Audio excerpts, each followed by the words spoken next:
ముఖ్యంగా రాష్ట్రంలో ఏం జరుగుతుందో మీరందరూ కూడా చూస్తా ఉన్నారు. మన రాష్ట్ర ముఖ్యమంత్రికి జనరల్గా డాక్టరేట్లు పిహెచ్డీలు ఇస్తుంటారు. ఎవరైతే అద్భుతంగా రీసెర్చ్ చేసి బాగా పనిచేస్తే గౌరవ డాక్టరేట్లు ఇస్తుంటారు, బాగా చదివితే పిహెచ్డీలు ఇస్తారు. ఈ అబద్దాలు ఆడడంలో రాష్ట్ర ముఖ్యమంత్రి రేవంత్ రెడ్డికి డబుల్ పిహెచ్డీ ఇవ్వచ్చు, డాక్టరేట్ ఇవ్వచ్చు. అంటే అబద్దాలను కూడా పట్టపగలు నిర్భయంగా మాట్లాడుతుంటాడు ఆయన, గోబల్స్ ప్రచారం చేస్తుంటాడు. సరే, ఒకసారి ఒకరిని మోసం చేయొచ్చు కానీ ఎప్పుడూ అందరినీ మోసం చేయలేవు అనే విషయాన్ని ఆయన గుర్తుపెట్టుకోవాలి. కర్ణాటకలో 5 గ్యారంటీలని, తెలంగాణలో 6 గ్యారంటీలని ప్రజలను మభ్యపెట్టారు. 100 రోజుల్లో అమలు చేస్తామని బాండ్ పేపర్ల మీద ఇచ్చి ప్రజల్ని మోసం చేశారు. అదే మోసాన్ని మహారాష్ట్రలో చేయాలనుకున్నారు. మహారాష్ట్రకు పోయి అక్కడ కూడా 5 గ్యారంటీలని చెప్పారు. మహారాష్ట్రకు తెలంగాణకు బాగా అవినాభావ సంబంధం ఉంటుంది. మన బార్డర్ దాదాపు 1000 కిలోమీటర్ల బార్డర్, తెలంగాణకు మహారాష్ట్రకు 1000 కిలోమీటర్ల బార్డర్ ఉంటుంది ఆల్మోస్ట్. అంతేకాకుండా చాలా మంది తెలంగాణ ప్రజలు మహారాష్ట్రలో ఉంటారు, మహారాష్ట్ర ప్రజలు తెలంగాణలో ఉంటారు. వెనకట కూడా హైదరాబాద్ మహారాష్ట్ర అని, హైదరాబాద్ రాష్ట్రంలో భాగంగా ఉండే మహారాష్ట్ర కూడా ఉంటుంది. అందువల్ల అక్కడ చాలా మోసం చేసే ప్రయత్నం చేసిండ్రు. ఏమని?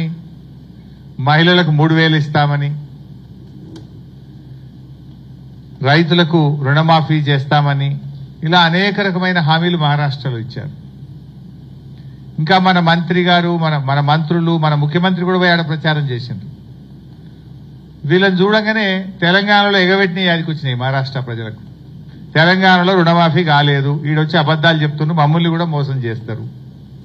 తెలంగాణలో మహిళలకు 2500 ఇస్తామని మోసం చేసిండ్రు, వీళ్ళు ఇక్కడ 3000 ఇస్తామని మోసం చేస్తుందని ఈ రేవంత్ రెడ్డో, ఉత్తమ్ కుమార్ రెడ్డో, కోమటిరెడ్డి గారో వీళ్ళందరూ ఆడ ప్రచారానికి పోయింది. వీళ్ళు మేమంతా తెలంగాణలో ఎగబెట్టినాం, తెలంగాణలో మోసం చేసినాం, మీకు కూడా చేస్తామని చెప్పనీకి పోయింది వీళ్ళు. మహారాష్ట్ర ప్రజలు ఈ 6 గ్యారంటీల మోసాల్ని గ్రహించింది కనుకనే కాంగ్రెస్ పార్టీకి గుణపాఠం చెప్పిండ్రు. అయిందా రుణమాఫీ? 101 దేవుళ్ల మీద ఒట్టుబెట్టి రుణమాఫీ విషయంలో రైతుల్ని మోసం చేసిన వ్యక్తి మన రాష్ట్ర ముఖ్యమంత్రి రేవంత్ రెడ్డి గారు. ఇంకా తెలంగాణలో మోసం చేసింది జాలదు, మహారాష్ట్ర ప్రజల్ని కూడా మోసం చేస్తామని ఆడ ప్రచారం చేయబోయింది. వాళ్ళు అన్ని గ్రహించిండ్రు. ఇక్కడ మహిళలకు 2500 రాలేదు, వృద్ధులకు 4000 పెన్షన్ రాలేదు, రైతు భరోసా 1500 రాలేదు, రుణమాఫీ జరగలేదు, బోనస్ బోగస్ అయిపోయింది, తులం బంగారం అందలేదు. అన్ని విషయాలు అర్థమైనాయి కనుకనే మహారాష్ట్రలో కాంగ్రెస్ పార్టీ గుణపాఠం చెప్పింది. సో ఇప్పటికైనా రేవంత్ రెడ్డి గారు, కాంగ్రెస్ నాయకులు కళ్ళు తెరువుండ్రి, బుద్ధి తెచ్చుకోండి. బుద్ధి తెచ్చుకొని మీరు 100 రోజుల్లో అమలు చేస్తామన్న 6 గ్యారంటీలు వెంటనే అమలు చేయాలని బీఆర్ఎస్ పార్టీ డిమాండ్ చేస్తుంది. ఎందుకంటే మీరు మోసం చేసిండ్రు, బాండ్ పేపర్ల మీద రాసిచ్చి మోసం చేసిండ్రు, దేవుళ్ల మీద ఒట్లు పెట్టి మోసం చేసిండ్రు. సో కర్ణాటక ఓటమి తర్వాతనైనా మోసాలు మానండి, ప్రజలకిచ్చిన హామీలు అమలు చేయమని బీఆర్ఎస్ పార్టీ డిమాండ్ చేస్తా ఉంది. మీ 7వ గ్యారంటీ ప్రజాస్వామ్యం అసలు లేదు. ఈ రాష్ట్రంలో ప్రజాస్వామ్యం ఖూనీ అయిపోయింది. లగిచర్లకు కనీసం మహిళా సంఘాలు, నిజ నిర్ధారణ సంఘాలు, లోకల్ ఎంపీ, బీఆర్ఎస్ నాయకులు, ప్రతిపక్ష నాయకుడు మధుసూదనాచారి గారు పోతే కూడా పోకుండా మీరు ఆపుతా ఉన్నారు. అంటే ప్రజాస్వామ్యం లేకుండా అయిపోయింది రాష్ట్రంలో. అంతేందుకు, మన హుజురాబాద్ లో కేసీఆర్ గారు దళిత బంధు పథకం లాంచ్ చేశారు. మనము 18,500 కుటుంబాలకు దళిత బంధు ఇచ్చారు కేసీఆర్ గారు.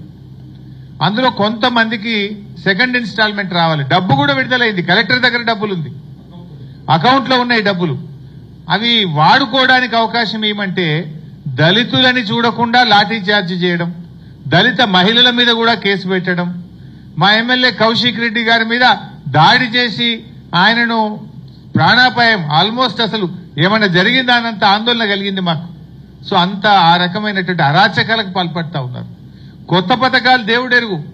ఆల్రెడీ కేసీఆర్ గారు ఇచ్చిన దళిత బంధు, వాళ్ళ అకౌంట్లలో పడ్డ డబ్బులు, విడుదలైన డబ్బులు వాడుకోవడానికి కూడా అనుమతి ఇవ్వకుండా మేమేమో దళిత పక్షపాత పార్టీ అంటారు. ఇదేనా?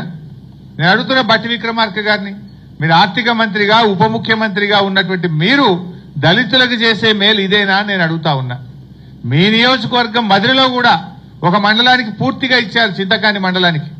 నేను మొన్న చింతకాని మండలం పోతే అక్కడ కూడా కొన్ని పెండింగ్ లో ఉన్నాయి సార్, పడ్డ డబ్బులు మమ్మల్ని వాడుకొని ఇస్తలేరంటున్నారు. అది చింతకాని అయినా, అది జమ్మికుంట అయినా, హుజురాబాద్ అయినా, రాష్ట్రంలో ఎక్కడైనా సరే ఆల్రెడీ విడుదలైన దళిత బంధు పథకాల్ని వెంటనే ఆ దళిత కుటుంబాలకు అందజేయాలి, వారికి అన్యాయం చేయొద్దని చెప్పి కూడా బీఆర్ఎస్ పార్టీ పక్షాన మేము డిమాండ్ చేస్తా ఉన్నాం.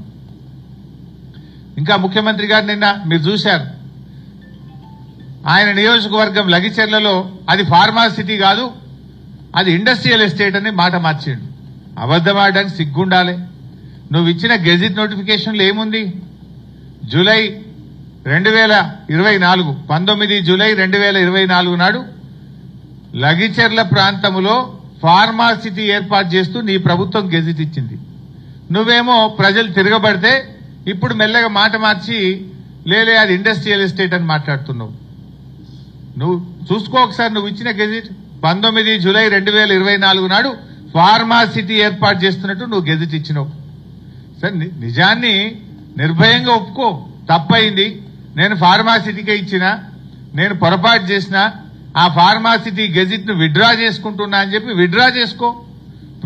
తప్పును బహిరంగంగా ఒప్పుకుంటే ప్రజలు క్షమిస్తారు, బుకాయిస్తే ప్రజలు క్షమించరు. నువ్వు బుకాయించే ప్రయత్నం చేస్తున్నావు. 19 జూలై 2024 నాడు ఫార్మాసిటీ ఏర్పాటు చేస్తూ నువ్వు గెజిట్ నోటిఫికేషన్ ఇచ్చినావు. దాన్ని రద్దు చేయి, ఫస్ట్ దాన్ని విత్డ్రా చేసుకో. అది ఇండస్ట్రియల్ ఎస్టేట్ గా మళ్ళీ కొత్త గెజిట్ నోటిఫికేషన్ ఇస్తేనే అది